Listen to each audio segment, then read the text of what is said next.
Have you ever stood at a barrier with a warning sign and asked yourself whether the danger was real or just bureaucratic caution? Have you ever looked at a fence, a rope, a posted restriction and thought, surely this doesn't apply to me, surely this is an overreaction, surely nothing will actually happen? 20 people asked themselves that question on the island of Halmahera, Indonesia. They looked at the signs, they read the warnings, they knew the mountain was restricted, and they climbed anyway, some of them to film content for their online audiences. What happened next on the morning of Friday, May 8th, 2026, is not a story about a random tragedy. It is a story about a volcano that had been warning everyone for months, a mountain that had been erupting almost every single day, and a group of people who decided they knew better than the scientists who had drawn a 4-kilometer exclusion zone around the crater.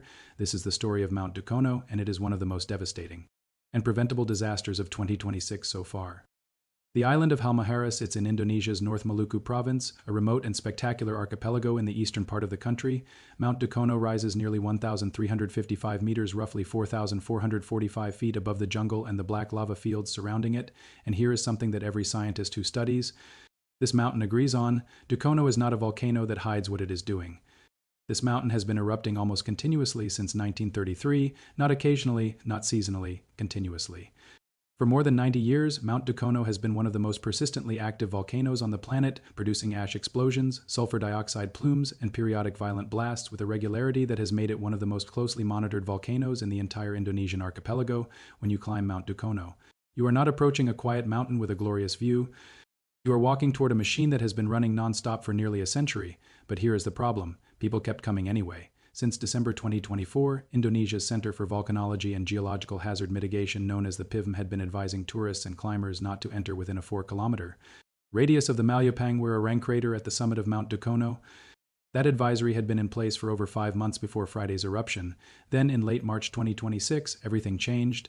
The Smithsonian Institution's Global Volcanism Program records show that on March 30th, 2026, after a period of relative quiet that had begun in August 2025, eruptive activity at Dukono suddenly intensified. On that single day, Indonesia's seismic network recorded 199 explosive events at the volcano, not 199 tremors, 199 explosive eruptions in a single day. Dense gray ash plumes rose as high as 4 kilometers above the crater rim on April 3rd. Daily white to gray ash emissions continued throughout April. The alert level remained firmly at level 2 on Indonesia's 4-tier scale, the second highest, and on April 17, 2026, 3 weeks before the eruption that would kill people, the mountain was formally closed to visitors. Signs were posted at trail entrances, warnings circulated on social media: Indonesian volcano. Officials were explicit: stay away from Mount Dukono. The volcano had been erupting an average of 95 times per day since late March, 95 eruptions every single day, and still 20 people decided to climb. This is where it becomes dangerous to understand, because the story of who those 20 people were matters enormously. According to North Halmahera Police Chief Erlikson Pasaribu, 9 of the 20 climbers were Singaporean nationals. The remaining 11 were Indonesian citizens. They set out on Thursday, May 7th, beginning the ascent in the kind of early morning darkness that experienced volcano hikers prefer, when the air is cooler and the views at dawn can be breathtaking.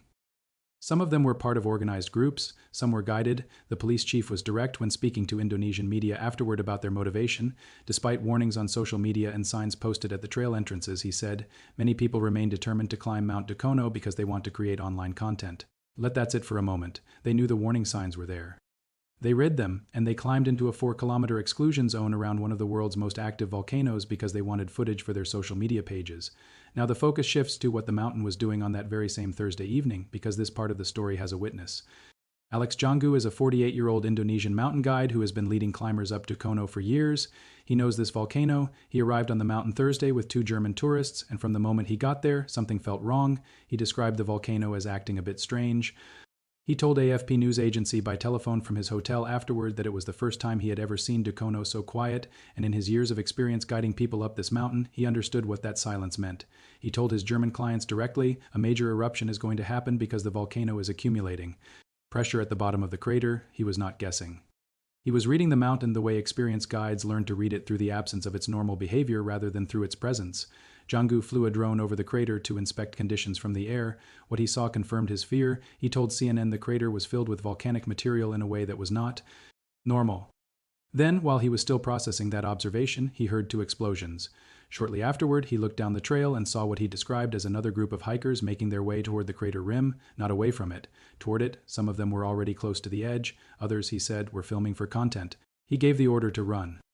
He told his two German clients the same thing he had watched the tremors tell him. The small rocks and gravel were sliding down the slope because of the seismic movement beneath them. He said they had to get out of there immediately. Jong-gu and his group evacuated and survived, but as they descended, he could see the other group still. At the rim, when the major eruption detonated at 7:41 in the morning on Friday, May 8, 2026, he was approximately 100 meters away. He saw it happen. He can be heard in the video he captured saying, "I hope they are still alive." What happened at 7:41 am was not a modest volcanic event. Mount Dukono sent a column of ash and volcanic material 10 kilometers more than 6 miles into the sky. The eruption was recorded on seismographs for more than 16 consecutive minutes. Indonesia's geology agency Headland Asaria said afterward that Friday's eruption was among the strongest recorded during the entire elevated activity period that had begun in late March. The ash column was so immense that it was visible from distant communities across North Halmahera. The plume turned from white to gray to black as it rose and began drifting northward toward populated areas. Jong-gu, who says he has guided this mountain more times than he can count, called it the biggest eruption of Mount Dukono he had ever witnessed in his life, and here is why this is serious in a way that goes beyond those 20 hikers.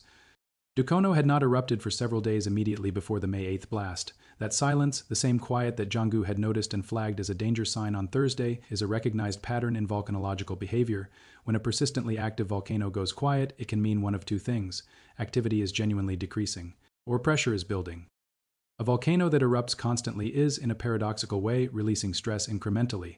A volcano that suddenly goes silent after months of near-continuous activity may be accumulating energy for a much larger release. Jong-gu articulated exactly this to his clients the day before the eruption. He said when Mount Dukono does not erupt for several days, people need to be careful because it may be building very high pressure. And that, he said in the video, is what happened that morning. Most people are missing the broader context of what this event represents. Indonesia is not a country with one or two active volcanoes sitting in remote wilderness. Indonesia sits directly on the Pacific Ring of Fire, the enormous arc of tectonic activity that encircles the Pacific Ocean and accounts for the majority of the world's earthquakes and volcanic eruptions. Within Indonesia's territory alone, there are more than 120 to 130 active volcanoes. The country sits atop a tectonic configuration of extraordinary complexity, with the Indo-Australian Plate, the Eurasian Plate, and the Pacific Plate all converging within or near its borders. This produces a level of geological violence that is essentially unmatched anywhere on the planet in terms of sustained, widespread, deadly activity. And the communities that live on these islands on Java, Sumatra, Halmahera, Flores, and dozens of others live with this reality every day of their lives. The historical record of Indonesia's volcanic disasters is sobering, and it contextualizes exactly why the restrictions at Mount Dukono existed. Think about what happened on December 3, 2023, on a different Indonesian mountain entirely. Mount Merapi in West Sumatra erupted while 75 people were in the area. 11 climbers were killed and 12 more went missing. That volcano was also on level to alert at the time of the eruption. The pattern was identical: a restricted volcano, a warning level in place, climbers who ignored it, and an eruption that gave no meaningful warning before it claimed lives. The deadliest modern Indonesian volcanic disaster in recent memory happened in 2010, when Mount Merapi, considered the country's most volatile volcano, erupted on the island of Java, killing 353 people and forcing more than 350,000 people to evacuate. In November 2025, Mount Semeru erupted, sending a 2-kilometer ash cloud into the sky and sending communities running. Months before that, Mount Luatobi Laki-Laki erupted and blanketed villages in thick volcanic ash. Indonesia does not have a distant or theoretical relationship with volcanic danger. This is a country where volcanoes kill people in the recent past, the present, and will continue to do so in the future. And what happened at Dukono on May 8th fits a pattern that Indonesian volcano authorities know very well and have been trying to break for years. One more thing you need to know, and this directly concerns the aftermath unfolding right now. By Friday afternoon, 17 of the 20 climbers had been evacuated from the mountain. 5 of those survivors were reported injured. The bodies of the 3 people who died remained on the slopes of Mount Dukono because the continued eruptions and dangerous terrain made retrieval impossible. Indonesia's National Search and Rescue Agency Basarnas halted operations Friday night due to darkness and resumed Saturday morning with a team of at least 100 rescuers, military personnel, police officers, and 2 thermal drones. The search area was centered around the crater in a zone of approximately 700 meters.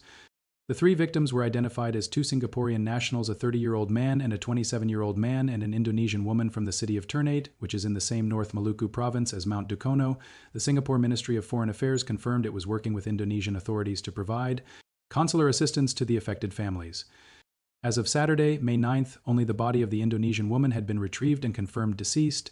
The 2 Singaporeans were located near the crater rim, though rescue teams were still attempting to determine their precise condition under extremely hazardous circumstances.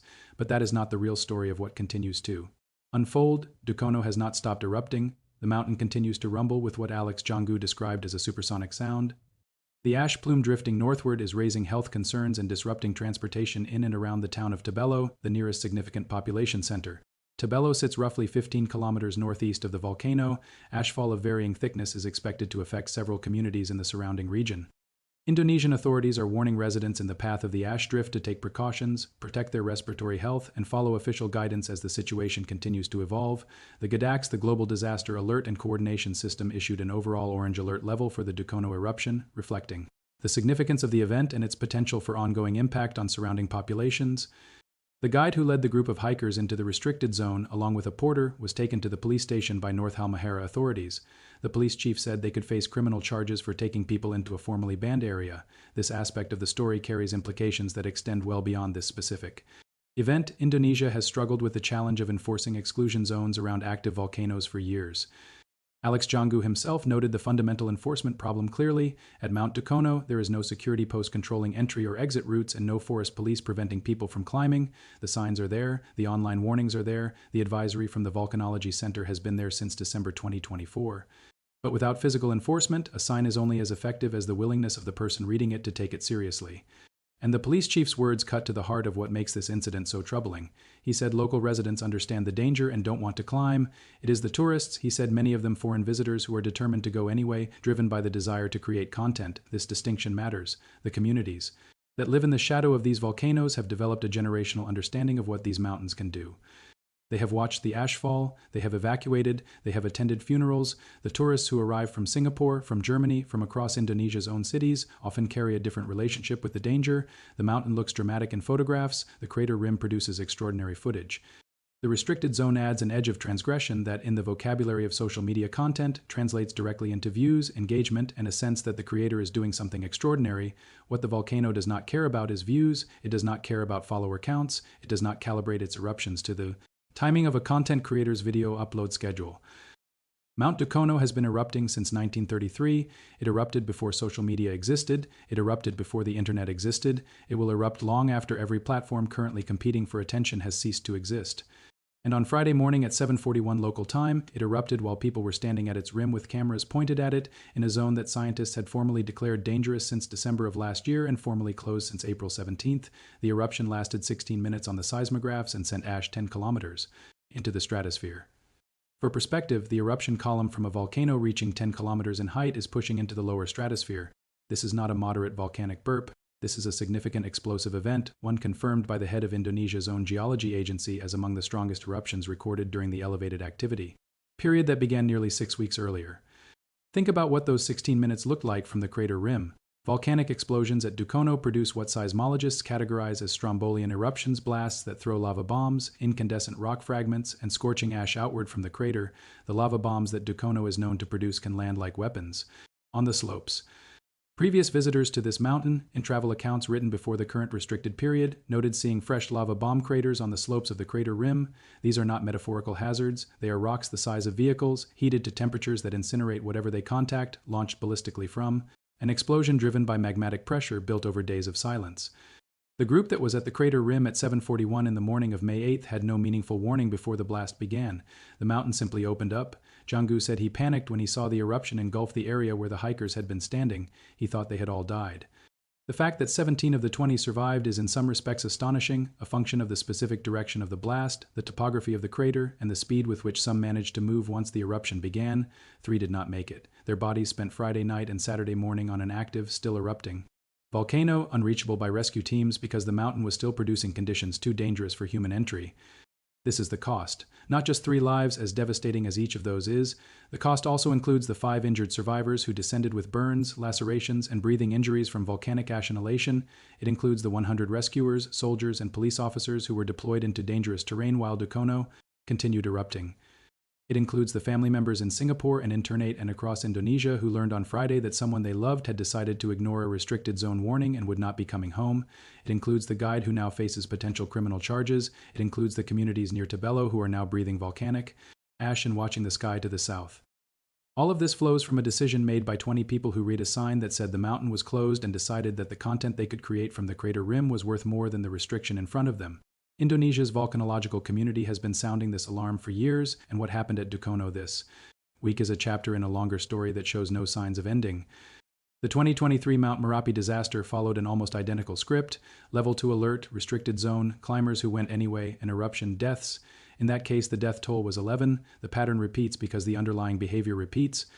The digital economy of social media has created economic incentives for visiting dangerous places, and those incentives now exist in tension with the physical reality of what active volcanoes actually do. The tension between those two forces, the algorithm's appetite for dramatic content and the volcano's indifference to human ambition, was resolved on May 8, 2026, in the way it will always be resolved: the volcano won. As of this Sunday, May 10, 2026, Mount Dukono remains at alert level 2. The volcano is still active. Rescue operations are still underway on the slopes. Ash is still drifting toward Tabelo. The bodies of 2 Singaporean nationals are still on the mountain, still unreachable in some of the most hostile terrain imaginable. The investigation into criminal charges for the guide and porter who led the group is ongoing. And the mountain itself, which has been erupting, with only minor interruptions, for 93 consecutive years, shows no intention of stopping. Indonesian officials have announced that after this incident, access routes will be monitored strictly and no hiking will be permitted as long as the volcano remains at level 2 status. Whether enforcement mechanisms will actually prevent the next group of content creators from finding a way around the barriers remains an open and deeply uncomfortable question, because the fundamental tension has not been resolved. The algorithm still rewards footage from dangerous places. The warning signs are still just signs, and the volcanoes of Indonesia's Ring of Fire are still building pressure in the silence between eruptions. What happened to those 3 people on the slopes of Mount Dukono on Friday morning was not unpredictable. It was not unforeseeable. The PIVM had drawn the 4-kilometer exclusion zone for exactly this reason. The volcano had been erupting an average of 95 times a day. The mountain had gone silent in the days before the blast, in exactly the way that experienced guides recognize as a pressure warning. Alex Jangu saw it with his own eyes Thursday afternoon, flew his drone over the crater, watched the material accumulating, heard the explosions, and told his clients to run. Everything that needed to be communicated about the danger of that summit on that morning had been communicated in writing, in signs, in alerts, in the very behavior of the volcano itself. 3 people are dead on a still erupting mountain in North Maluku. The rescue teams are still up there, the ash is still falling on Tabelo, and the next group of hikers with cameras and a desire for content is somewhere out there, already looking at a map of Indonesia's volcanoes and thinking about which restricted zone they might be able to reach before anyone stops them. The mountain is still erupting. The investigation is still open. And the answer to what this disaster actually means has not yet been written.